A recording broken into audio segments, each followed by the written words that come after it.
آداب، یہ آکاشوانی ہے۔ خبروں کے ساتھ میں مہتاب عالم۔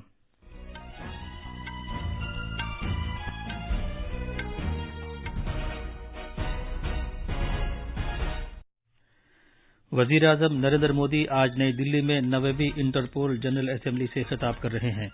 وزیر اعظم آج شام گجرات میں لوتھل کے مقام پر بحری ثقافتی ورثے کی عمارت پر جاری کام کی پیش رفت کا جائزہ لیں گے۔ وزیر خارجہ ڈاکٹر ایس جے شنکر نے زور دے کر کہا ہے کہ سرحدی علاقوں میں امن و استحکام بھارت اور چین کے درمیان معمول کے تعلقات کی بنیاد رہے گا۔ 2 سال میں ایک مرتبہ ہونے والی 12ویں ڈیف ایکسپو 2022 گجرات میں آج سے شروع ہو رہی ہے۔ اتراکھنڈ میں ہیلی کاپٹر حادثے میں 6 افراد ہلاک ہو گئے ہیں اور 2022 کا بکر پرائز سری لنکا کے مصنف شیہن کرونا تلکا کو ان کی ناول 7 مونز آف مالی المیڈا کے لیے دیا گیا ہے۔ اب خبریں تفصیل سے۔ وزیر اعظم نریندر مودی آج نئی دلی کے پرگتی میدان میں 90ویں انٹرپول جنرل اسمبلی سے خطاب کر رہے ہیں۔ انٹرپول کی 4 روزہ جنرل اسمبلی اس ماہ کی 21 تاریخ کو اختتام پذیر ہوگی۔ سی بی آئی کے خصوصی ڈائریکٹر پروین سنہا نے بتایا کہ وزیر داخلہ امیت شاہ اختتامی اجلاس میں مہمان خصوصی ہوں گے۔ کل نئی دلی میں میڈیا سے بات چیت کرتے ہوئے انٹرپول کے سربراہ جورگن اسٹاک نے حقیقی اور ورچوئل دنیا میں تشدد میں اضافے کو اجاگر کیا جو حکومتوں اور کاروباریوں کو سماجی اور معاشی طور پر متاثر کر رہا ہے۔ انٹرپول کے سربراہ نے کہا کہ منظم جرائم کے نیٹ ورکس اربوں ڈالر کی کمائی کر رہے ہیں۔ جناب اسٹاک نے کہا کہ چوری کیے گئے اثاثوں کا 99% مجرموں کے ہاتھوں میں رہنا انتہائی تشویش کا باعث ہے۔ جناب اسٹاک نے کہا کہ بچوں کے جنسی استحصال سے متعلق انٹرپول کے بین الاقوامی اعداد و شمار میں اس بات کی نشاندہی کی گئی ہے کہ ہر روز اوسطاً 7 بچے جنسی استحصال کا شکار ہوتے ہیں۔ انہوں نے کہا کہ اب تک جنسی استحصال کے شکار 30,000 بچوں کی نشاندہی کی گئی ہے۔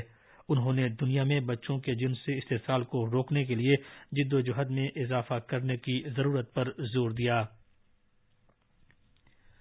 وزیر اعظم نریندر مودی آج شام تقریباً 5 بجے ویڈیو کانفرنسنگ کے ذریعے گجرات میں لوتھل کے مقام پر قومی بحری ثقافتی ورثے کی عمارت کے کام کی پیش رفت کا جائزہ لیں گے۔ اس کے بعد وہ اس موقع پر خطاب کریں گے۔ لوتھل ہڑپا تہذیب کے سرکردہ شہروں میں سے ایک ہے اور گودی کی دریافت کے لیے بھی جانا جاتا ہے۔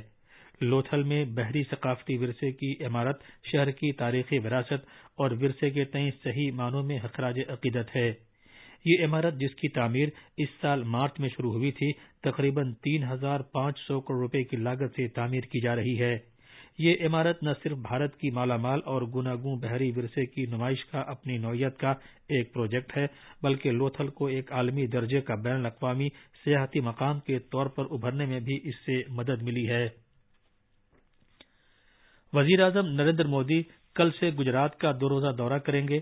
اپنے دورے کے دوران جناب مودی تقریباً 15,670 کروڑ روپے کی لاگت کے ترقیاتی پروجیکٹوں کا سنگ بنیاد رکھیں گے۔ وزیر اعظم جوناگڑھ میں تقریباً 3,580 کروڑ روپے کی لاگت کے مختلف ترقیاتی پروجیکٹوں کا سنگ بنیاد رکھیں گے۔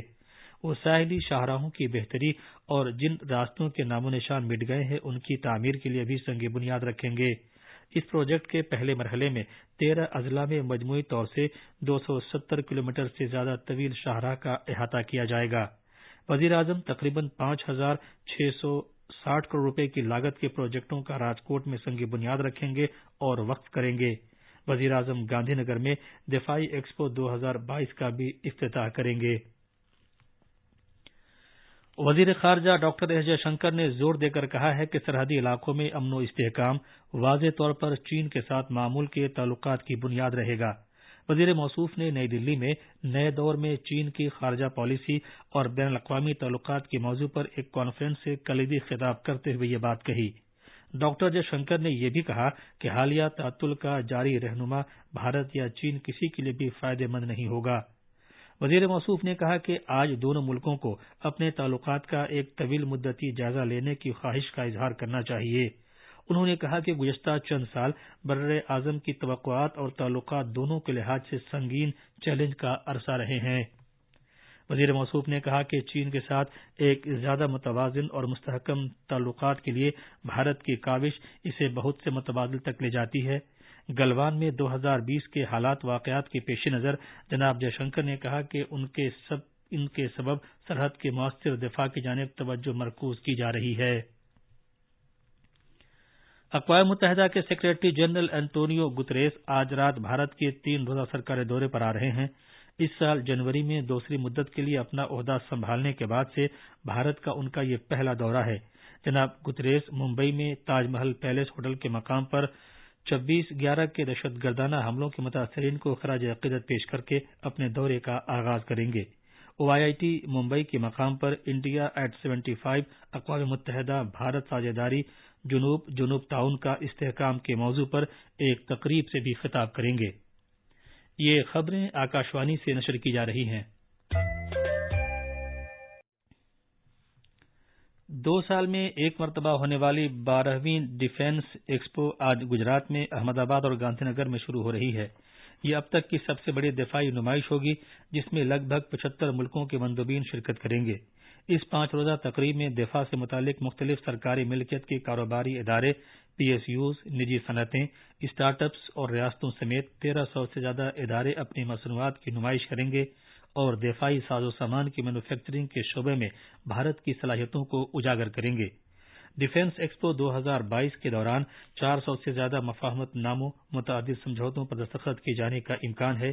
اس کے علاوہ بہت سی مصنوعات کو بھی پہلی مرتبہ نمائش کے لیے پیش کیا جائے گا۔ اس سال کی ایکسپو کا موضوع ہے وقار کی جانب پیش قدمی، جو کہ وزیر اعظم نریندر مودی کے بھارت کو ایک مضبوط اور خود کفیل ملک میں تبدیل کر دینے کے ویژن کے عین مطابق ہے، اور اس مقصد کے حصول کی غرض سے بھارتی اور عالمی گاہکوں کے ساتھ بھارت کی فضائی حدود اور دفاعی ساز و سامان کی مینوفیکچرنگ کے شعبوں کے لیے ساجھیداریاں قائم کی جائیں گی۔ اس کے علاوہ اس دفاعی نمائش میں وزارت دفاع کی اب تک کی پہلی تقریب دفاع کے لیے سرمایہ کاری کریں کا بھی انعقاد کیا جائے گا، جس کے تحت ملک کے دفاعی شعبے میں سرمایہ کاری کو فروغ دینے پر توجہ مرکوز کی جائے گی۔ کل میڈیا کو تفصیلات سے آگاہ کرتے ہوئے وزیر دفاع راجناتھ سنگھ نے کہا کہ بھارت جو کبھی دفاعی مصنوعات کے سب سے بڑے درآمد کنندگان میں سے ایک کے طور پر جانا جاتا تھا، اب دنیا کے دفاعی ساز و سامان کے 25 سب سے بڑے برآمد کنندگان میں شامل ہو گیا۔ وزیر دفاع راجناتھ سنگھ نے کہا ہے کہ بھارت امن و سلامتی، استحکام، ترقی اور خوشحالی کے سلسلے میں افریقی ملکوں کے ساتھ متحد رہے گا۔ گجرات کے گاندھی نگر میں 12ویں ڈیف ایکسپو کے موقع پر بھارت افریقہ دفاعی مذاکرات IADD میں خطاب کے دوران وزیر موصوف نے یہ بات کہی۔ جناب سنگھ نے کہا کہ بھارت افریقہ ساجھیداری وزیر اعظم نریندر مودی کی جانب سے بیان کیے گئے 10 رہنما اصولوں پر مرکوز ہے۔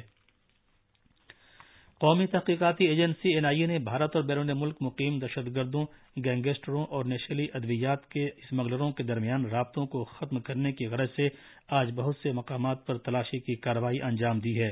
ذرائع نے بتایا کہ پنجاب، ہریانہ، راجستھان اور دلی NCR خطے میں کئی مقامات پر چھاپے مارے گئے۔ اتراکھنڈ میں پھاٹا سے کیدارناتھ یاتریوں کو لے جانے والا ایک ہیلی کاپٹر آج صبح حادثے کا شکار ہو گیا۔ وزیر اعلیٰ کے خصوصی پرنسپل سیکریٹری ابھینو کمار نے حادثے میں 6 افراد کے ہلاک ہونے کی تصدیق کی ہے۔ کیدارناتھ سے 2 کلومیٹر دور یہ حادثہ پیش آیا۔ آفات سے نمٹنے والی ریاستی فورس اور پولیس کی ٹیموں کو بچاؤ اور امدادی کام انجام دینے کے لیے موقع پر بھیجا گیا ہے۔ شہری ہوابازی کے وزیر جیوترادتیہ سندھیا نے اپنے ایک ٹویٹ میں کہا کہ یہ حادثہ انتہائی افسوسناک ہے۔ انہوں نے کہا کہ مرکزی سرکار ریاستی سرکار سے رابطہ قائم کیے ہوئے ہے تاکہ حادثے کی مکمل جانکاری حاصل کی جا سکے اور صورتحال پر نگاہ رکھی جا سکے۔ دی 7 مونز آف مالی المیڈا کو 2022 کا بکر پرائز دیا گیا ہے، جسے سری لنکا کے مصنف شیہن کرونا تلکا نے تحریر کیا ہے۔ یہ ایوارڈ کل شام لندن میں پیش کیا گیا۔ یہ کتاب انگریزی میں لکھی گئی ہے اور برطانیہ اور آئرلینڈ میں شائع ہوئی ہے۔ آخر میں خاص خبریں ایک بار اور۔ وزیر اعظم نریندر مودی آج نئی دلی میں 9ویں انٹرپول جنرل اسمبلی سے خطاب کر رہے ہیں۔ وزیر اعظم آج شام گجرات میں لوتھل کے مقام پر بحری ثقافتی ورثے کی عمارت پر جاری کام کی پیش رفت کا جائزہ لیں گے۔ وزیر خارجہ ڈاکٹر ایس جے شنکر نے زور دے کر کہا ہے کہ سرحدی علاقوں میں امن و استحکام بھارت اور چین کے درمیان معمول کے تعلقات کی بنیاد رہے گا۔ 2 سال میں ایک مرتبہ ہونے والی 12ویں ڈیف ایکسپو 2022 گجرات میں آج سے شروع ہو رہی ہے۔ اس کے ساتھ ہی خبروں کا یہ بلیٹن ختم ہوا۔